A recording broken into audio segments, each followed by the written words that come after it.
All right, TGI Friday. First, I'd like to congratulate Pat Cleary on becoming Local 2's new president. Look forward to building a partnership with the fire department union and seeing what we can get accomplished legislatively in City Hall, also with Springfield. I touched on this yesterday.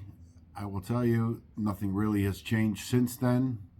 The hope is that the labor board ruling that AFSCME and COOP were able to secure is a citywide policy going forward. The mayor's already come out against it, basically telling the labor board they don't know what they're doing. She was wrong, follow the science, and all of that good stuff that we expect her to absolutely do. But here's the reality. The 30-day clock is ticking. It will butt up against the inauguration of Mayor-elect Johnson. So hopefully, whether she decides to challenge it or not in that 30-day window, he commits to pulling out of any challenge that Lightfoot may put forth, just out of sheer bitterness.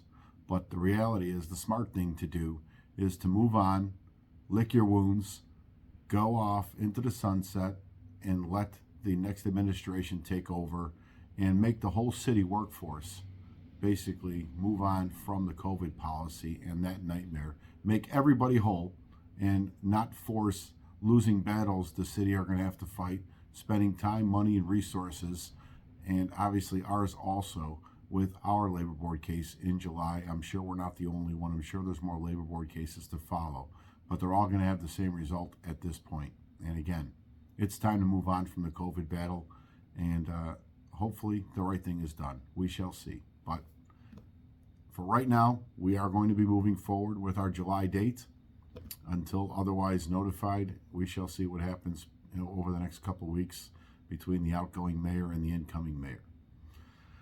I would say there's another issue that's been literally lingering around, and it is also an issue that both of the current mayor and incoming mayor have addressed and promised that they were going to be a welcoming city. This is not anti-immigrant at all. This is a safety issue primarily from our perspective for our members who are being subjected to asylum seekers flying into O'Hare and then being dispersed. And this isn't just some random happening where they're showing up in police stations. It's been addressed once in the 1st District, the 10th District, the 14th District, and now here we go again. The sad reality is the police department is participating in this.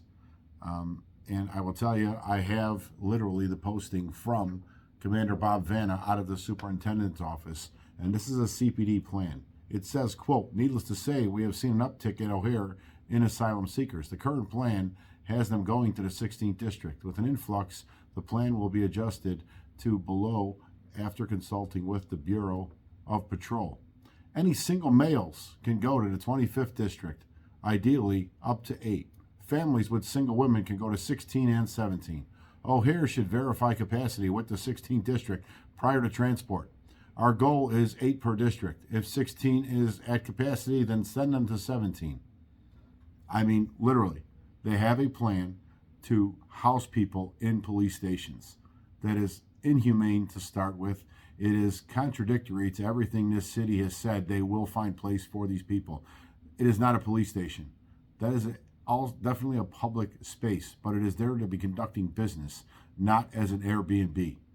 And I would hope the people who literally kept championing, bring us everybody you possibly can, and we'll find somewhere for them, step up the pace. That is no place for them to be spending with their children, literally locked into a police station until this city gets its act together. Department of Human and Family Resources should be finding housing for these people. The mayor has pledged it was going to happen.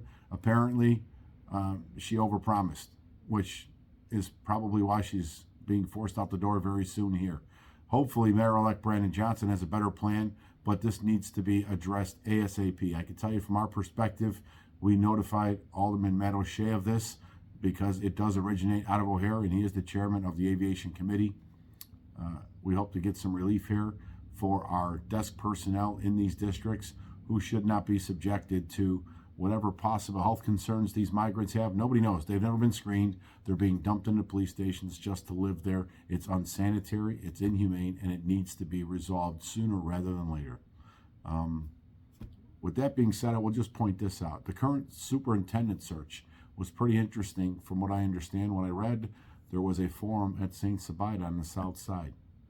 And one of the citizens who showed up very plainly stated something that if I said, I'd be called racist. But it was pretty much, parents should be held accountable and charged for their children's behavior because they are not raising their children properly. To an applause at St. Sabina. Who would have thought? It's refreshing to know that there's still people who understand about parenting, responsibility, and accountability. I don't know what to expect this weekend, but we shall see what the city's plan and department's plan is. All I know is that lady was 100% correct. Parents do need to be held accountable for their children's behavior, and that kind of behavior is unacceptable.